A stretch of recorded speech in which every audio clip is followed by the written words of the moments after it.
The Honourable Chief Justice, members of the Judiciary, invited speakers, ladies and gentlemen, and fellow practitioners.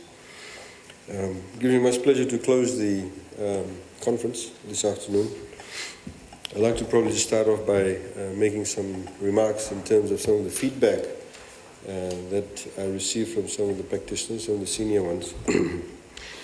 And they generally were commenting to me about how we need to actually maintain some of the standards that we used to have. Some of them were talking to me about how nowadays some of the younger lawyers don't know how to address judges or turn their backs on the master, or turn their backs whilst addressing the court to the judge. And I think it is very important to talk about some of these issues. And one of the things that we have done, of course, as you know, we tried to have a particular level of standard at the conference. This is why, we ask everybody to dress up for the conference itself, to maintain that particular sense of, I suppose, elevation regarding the very issues that we are talking about and how we address seniors. And I think that is something, a tradition that probably must be kept. And in that vein, I'd like to thank everybody for the black tie dressing up. I was told that all the black ties had finished in Suva. People are running around buying black ties. Some were asking whether it should be long or short, or whether it should be a bow. But I think it was a nice event. I'd like to thank everybody for that. In the thank you speech last night, I wanted to thank everybody for that, for making that effort. And I think it's good to keep the level of standard in place. It is a special occasion. We were very honored, I think, to have the immediate past president and the current president at the conference, and we were very grateful for their presence. In the same way as Chief Justice and I had discussed some time back that there used to be a tradition whenever we used to have previously, certain lawyers were well known for buying gifts for judges during Christmas, and also for the registry staff, which is accepted also, which obviously is a practice that no longer exists. And also that, at certain conferences when judges used to attend, certain senior lawyers perhaps used to buy their drinks after the event. And hopefully that type of thing has all been eradicated, and hopefully none of that happened last night too. But I think, ladies and gentlemen, as you can see from the list of topics we had over the past couple of days, they're quite eclectic. Planes, drones, and open skies, reptiles, insects, zoonosis, deconstructing construction, evasion, avoidance, and compliance. Somebody said to me yesterday, they said, well, the topics you have is really not about law, is it? It's about general stuff. Actually, no, it's not. In fact, it is about the law. It is about legal issues that exist in Fiji at the moment, and indeed will become a lot more dominant in time to come. One of the reasons why I suppose we do get that reaction is most people in Fiji, practitioners, and I think this is one of the rationale behind having such a conference, is to open up people's minds and get them to start thinking about issues that they perhaps not have thought about. Some lawyers have been brought up thinking, or mentored thinking, that being a lawyer means only going to court. They think being a lawyer only means appearing before a judge or a magistrate. That is part of the law. That is part of your practice. But it is not the only aspect of being a legal practitioner. In fact, many people would argue that we need a cultural change because this sort of culture of litigation we must move away from. And even from a purely commercial perspective, for those of you who are concerned about it, ultimately, as you say, time is money. I think Mr. Aman Imbale talked about time is money. If it's all about money, there's also lots of money in not going to court. There's lots of money, as Mr. Samuel Ram is shaking his head, there's lots of money in actually doing a good contract. There's lots of money in giving your client good advice not to litigate, in giving your client a solution that will solve their problem. I remember a few years ago when I was practicing in Minter Ellison, we had a litigation between a gentleman who was a very wealthy gentleman who had the agency for a number of products. And he had a staff who had worked for him for about 45 years. And that staff left him and formed, if you like, a rival company, a company that dealt in the same area of business. And I can tell you in the discovery stage, probably about a quarter of this room was filled with documents for the litigation. And I was a junior, and I was working for this one particular partner in this law firm, and he had a very different approach. And he, rather than sort of being simply a litigator, he actually said to his client, he said, "Why do you want to litigate against this guy? He was working for you for about 40 odd years." He said, "You know, I just want him to say sorry to me. I brought him up like a son. I trusted him, and then this bastard went and formed another company. I just want him to say sorry to me and tell him and tell me that because of me, he is where he is today." He did that, both of them cried, hugged each other, litigation had ended. We never went to court. This is what we are trying to also tell you through this conference, that some of the issues that we discussed today and yesterday, we need to understand the rationale behind the law. We need to understand, from a human being perspective, what are the real issues? We talked about construction, deconstructing construction. What are the real issues? Faiz Khan talked about, it's about people. It is ultimately about people. It is ultimately about knowing what your client wants. And as I said to somebody, and they said to me, "Well, you know, about construction law," I said, "You know, all the four speakers, David, Avendra Singh, Faiz, Zaina," I said, "if you just simply took all their notes and some subcontractor walked in through your door and you just basically spilled out whatever they said, they'll say, boy, this was a good lawyer. And knows all the issues." And this is precisely the situation. Because we ourselves have seen the level of advice that has been given when we sit on the government side and we deal with contracts coming from the other side. It is also in our interest that we get good quality contracts. It is also in our interest that when we do enter into contracts, that we are able to reduce or mitigate, as was discussed yesterday, all those risks as much as possible. Contractor wants to build, wants to make the profit. We want the building built, we want the road built in the span of time that we had agreed to and in the manner in which we wanted, or we want. So, ladies and gentlemen, that's why we have such topics, and that's why we had, of course, discussed this. I'd just like to, before I go into the specific topics itself, I please urge many of you are young practitioners, some of you have your single practice firms, some of you are in those firms. There is a lot of work available in Fiji in the private sector. I can tell you, you can actually create that work. You can create that work. Some of it is as very simple as having a good website. I can tell you there's only one or two law firms in Fiji that's getting the cream of the work because they have a good website. Because they're able to respond to emails very quickly. If you get into that level of professionalism, you will note that you will get a lot more work coming through the doors for you. And it is very important to understand that. It is also very important to develop relationships.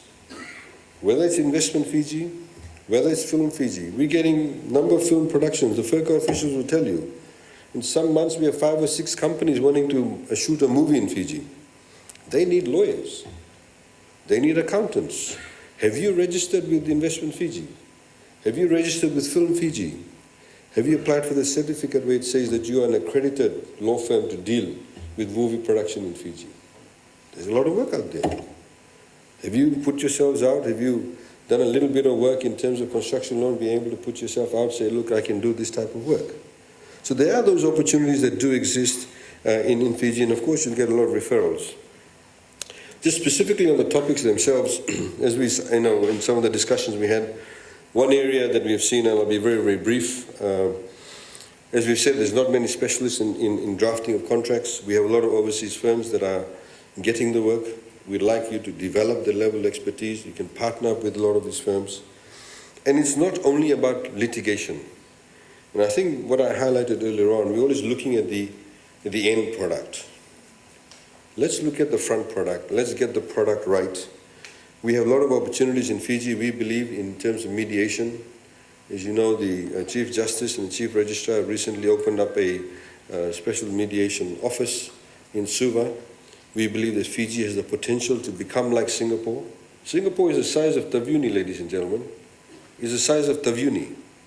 And because their leaders in the government had a vision, and they wanted to be somewhere in 20 or 30 years' time, they actually got there, but they had to get all the systems in place. We can also do that.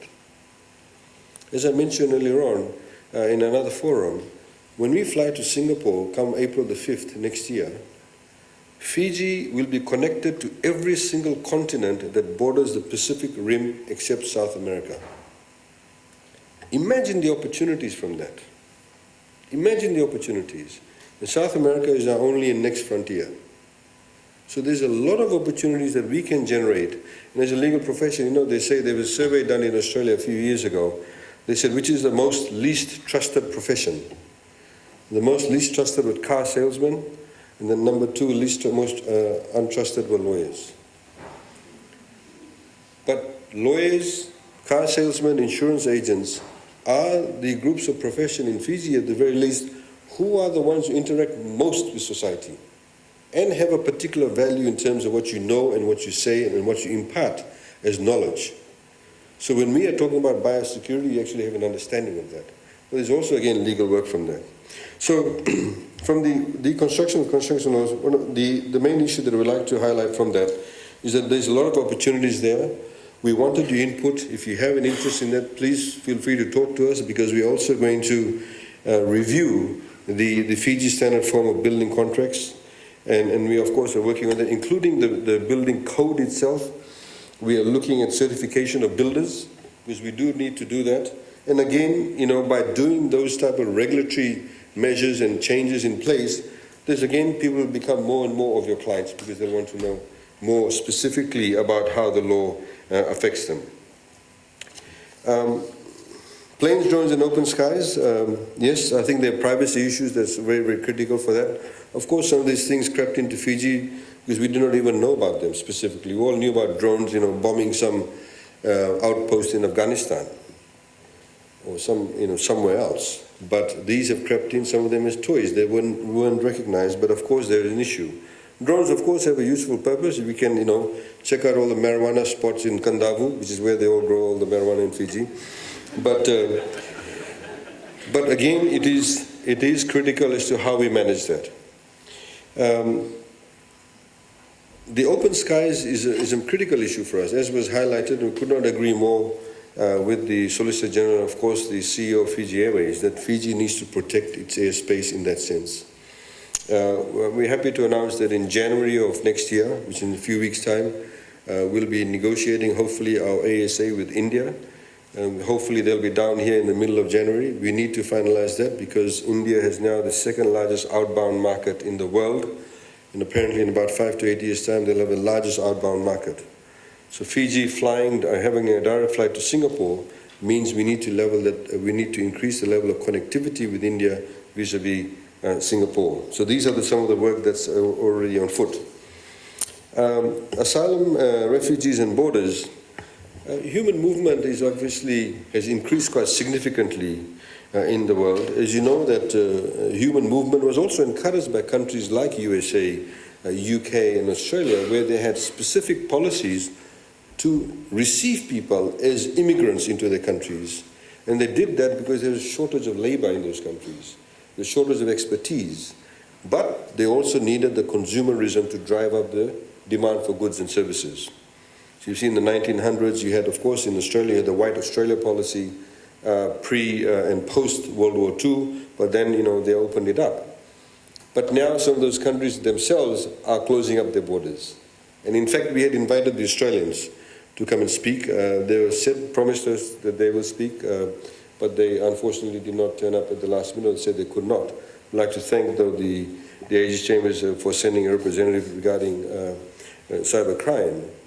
But one of the reasons why we did want to invite them is because we, of course, in the Pacific have a issue regarding the relocation of people who are seeking asylum or refugee status that have been transported to third-party countries, like Nauru and various other countries. And that also brings about a number of social issues in those countries. So it was very critical for us to understand that.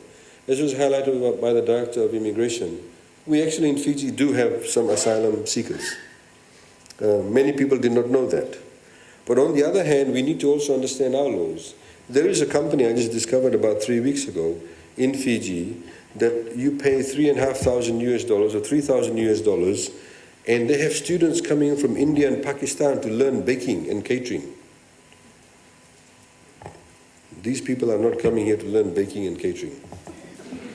These people are coming here to be able to stay in Fiji or to be able to go to Australia or New Zealand or other third countries. That's the real reason behind it. But we are allowing it to happen. FERCA needs to look at the schools too. $3,500. Then on top of that, they pay them some hostel fees.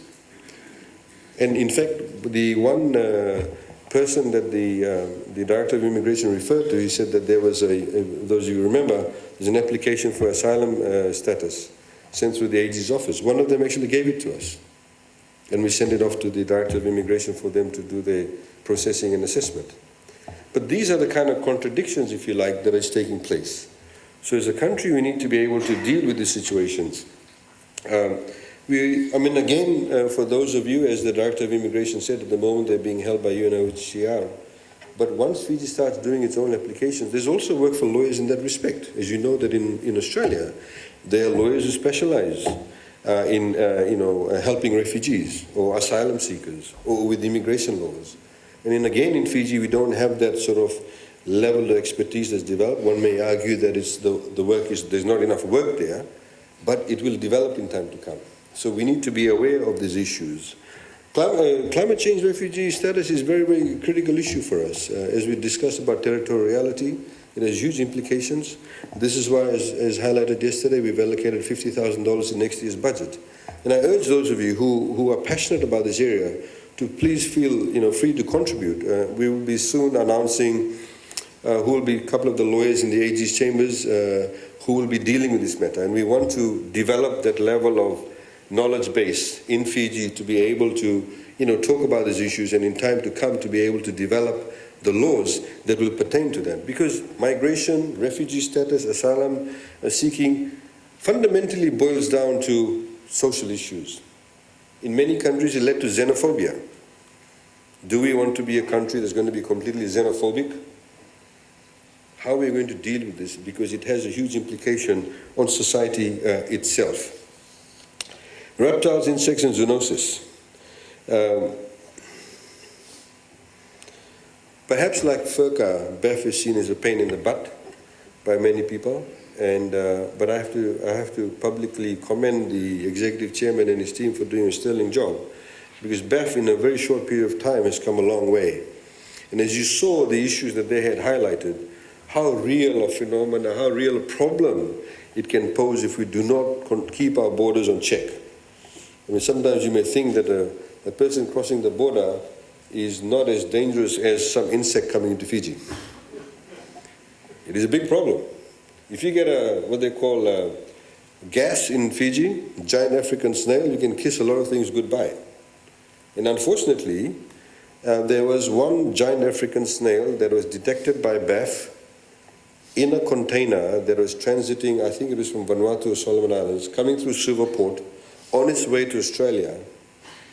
And BEF picked it up and reported it to Australia saying, we detected a giant African snail on this container. Unfortunately, the Australians listed us as a giant African snail country. And Seema, from the Director of Trade, together with the PS, has been fighting tooth and nail to get us off the list. But you can see it has a huge ramification. Such a simple procedural issue can have a huge ramification. In the same way as Mr. Grewal talked about the 17-year-old. If the law is not conducive to the circumstances or the realities that exist on the ground, you can in fact have a grave injustice take place.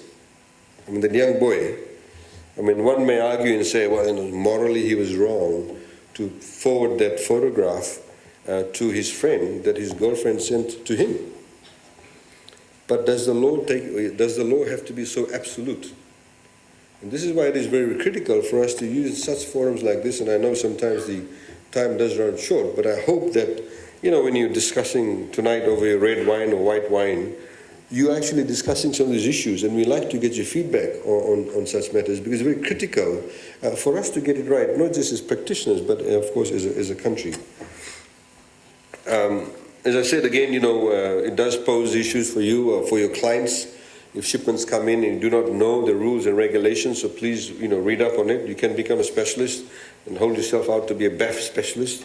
BAF does prosecute people, prosecutes AFL, prosecutes Fiji Airways, and prosecute individual companies for that. And they have the ability to impose large fines.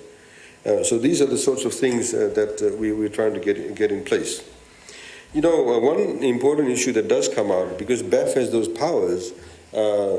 Anil Tikaram talked about the ability of BAF to, burn or incinerate, beehives.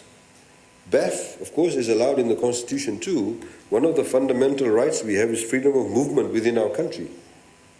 But that freedom of movement can also, there's a proviso to that, for health reasons, for quarantine reasons. So we need to develop legislation in that area.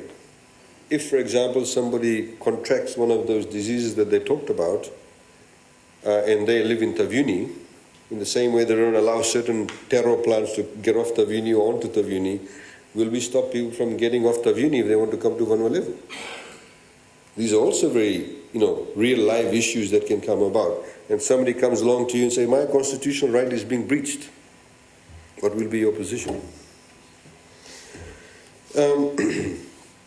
Again, as I mentioned about the iguana coming into the Western Division, and I think that point was taken. Evasion, avoidance and compliance. I think that the relationship between taxpayers and FERCA would improve quite significantly if we had more lawyers involved in representing their clients directly than accountants. Accountants are funny people. I have, and as you know that I'm sure the acting CEO of FERCA would agree with me. But I have to admit, ladies and gentlemen, FERCA does get a bit of bashing. It has become a bit of a trend, like let's always bash FERCA. But I'll tell you two anomalies that we've discovered. One accounting firm that continuously is knocking on the door of FERCA, always complaining about FERCA not being on time, etc., was directly involved in giving wrong advice to their clients. And that actually tantamount to, one would argue, tax evasion. One of the leading accounting firms. And again, a partner from a leading law firm. I saw an email that this partner had sent to the acting CEO of FERCA. It was appalling. Absolutely appalling. It was in fact quite shameful as a legal officer to send such an email.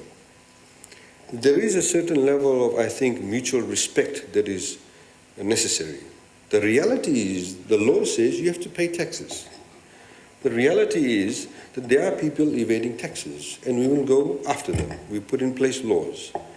But there is also the issue of avoidance. And how do we stop avoidance, or how do we avoid avoidance? And one of the ways, as we talked about, was by minimizing or getting more objectivity. The new Income Tax Act comes into effect from 1 January of next year, together with the Companies Act. So those lawyers who specialize in winding up notices, you can kiss that part of your practice goodbye. No longer can use that, essentially, because that obviously, as many people would know, was abused. But the way to avoid avoidance is to have a synchronizing of the different laws, which the Income Tax Act does. And as we've discussed with FERCA, that we must have practice directions given by FERCA on areas that are prone to subjectivity. Or there is a couple of interpretations. Once you have the practice directions in place, it must be put on their website, it must be published, and FERCA must stick to those practice directions. And I think that in itself will give more objectivity in the application of those laws, and also will give consistency and give you the level of confidence that is required. But I really urge a lot more lawyers to get into the area of tax laws and advising more clients about that. And I think that it's an opportunity missed out by lawyers. The other, I think, point is very critical. It's talked about I think by Fazrul, and I think by Aman Imbale too, about the issue about ethics. As professionals, we need to be able to say to our client, look, this is what is legally required of you, and you need to do this. Just because your client is paying your fee doesn't mean you sell your soul to them and try and obfuscate the entire system just so that you look good in front of your client. Because by doing so, sometimes you may be actually crossing the line. And we've seen accountants do that. We've seen some lawyers do that too. But specifically in the area of tax, if the true position is that you have to pay the tax, and there's no way you can avoid it, please tell your clients to do that. In the same way, a good lawyer will tell their clients, look, there's no point in you going to court, because the law is not with you. Or in this particular instance, you erred. So you might as well settle the matter. And of course, the judiciary will appreciate that, but you're also doing your client a better service. And in fact, your client probably pay your fees a lot quicker and a lot better.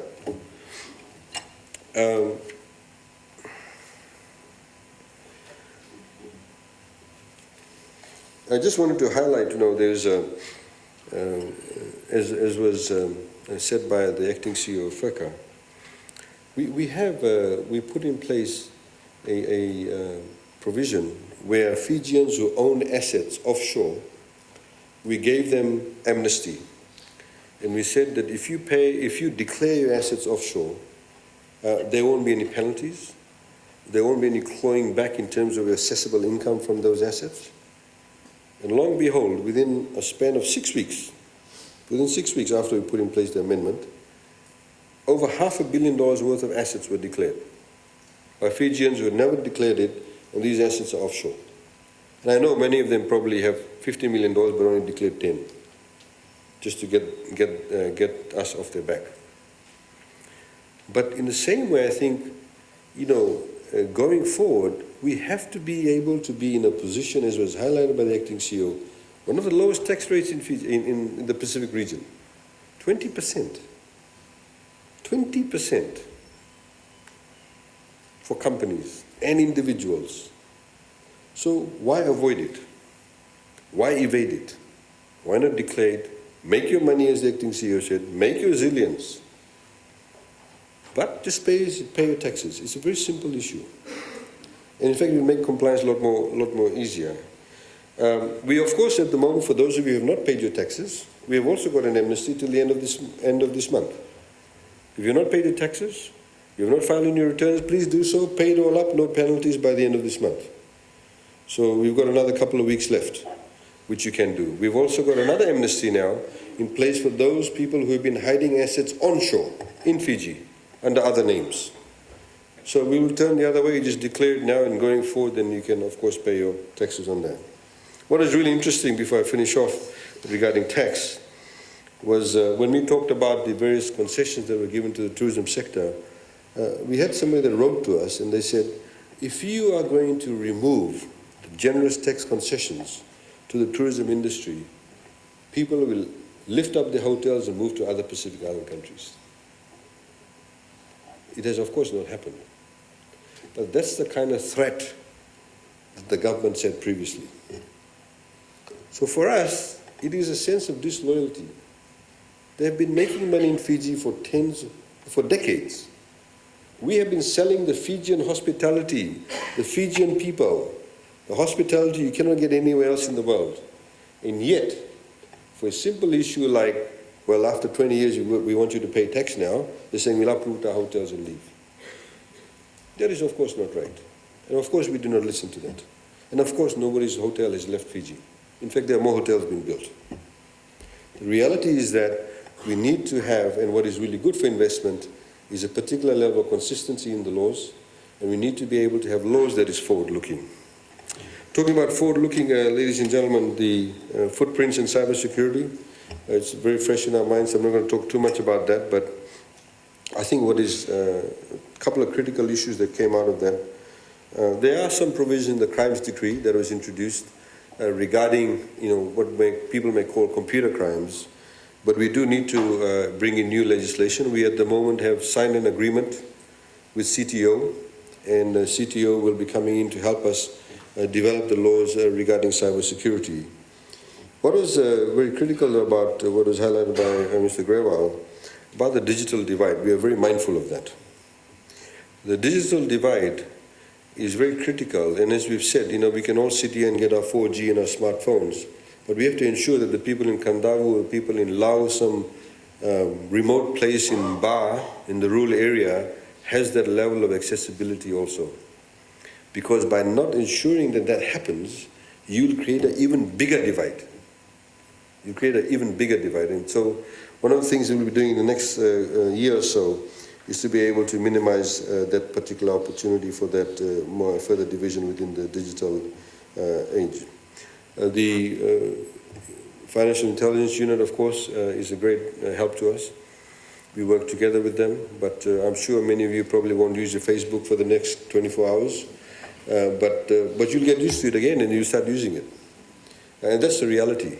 The reality is that smartphones are here to stay and people use it. But we just simply have to be mindful, and we need to put in place laws that are a lot more practical and, of course, address the various issues.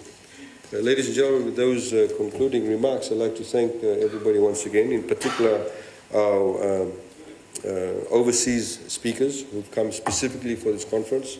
I'd like to thank Avendra Singh for coming over, and of course Dr. Marie Winter, who came down from Australia. I hope I have not missed out any of the other overseas visitors. Of course, Rico has left. He's not with us, but he also came down from Canberra. Those of you who may not know, Avendra is an ex-Marist, so that's why he's not just here because of that, but I just wanted to mention it in any case. He was my senior. But I'd like to thank all the other speakers. I'd like to mention this specifically. Of course, Zainul Khan, David Kroot, Faiz Khan, Andre, Will John, the CEO of Fiji Airways, Solicitor General, Captain Tundrau, Ms. Osnat Lubrani, the Director of Immigration, Rico, as I mentioned, His Excellency Mr. Andrew Jacobs, Xavier Riaz Khan, the Exec Chair of BAF, Ms. Seema Sharma, Dr. Sean Watson, Mr. Visoni Timote, Honorable Ashnil Sudhakar, who's the Chair of the Justice, Law and Human Rights Committee, Mr. Sunil Sharma, Mr. Manim Bale, the Acting CEO of FERCA, and Mr. Fazlur Rahman, as you can see, is very, very enthusiastic about his area. And it's great to have people like Fazlur with that type of passion. Mr. Razim Baksh, Mr. Donny De Freitas. I don't know how many of you detected the West Indian accent there. And Mr. Dilwar Grewal, and of course, Dr. Marie. Thank you very much, ladies and gentlemen, for your attendance. We have, as you know, a function tonight for you to relax and enjoy, and hopefully we can get a lot of feedback from you. As per tradition, we normally give out gifts to those people who helped us put this conference together. And given that we have the only engineer in the room, and perhaps I'll ask Mr. Grewal, Dr. Grewal, to come and give this out for us. If I can just call these people up onto the stage, please. Una.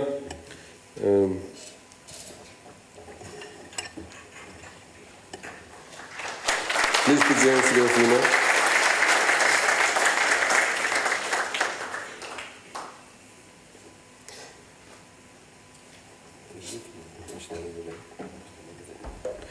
Sulu, Rina, Upashna, Lavinia, Yasmin, Shefa, Deepak, Natai,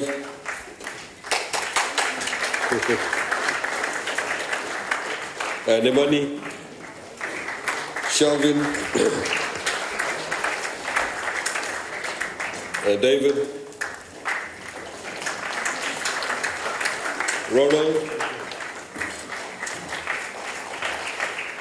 Neil, Chris, Abdil, and Ravi.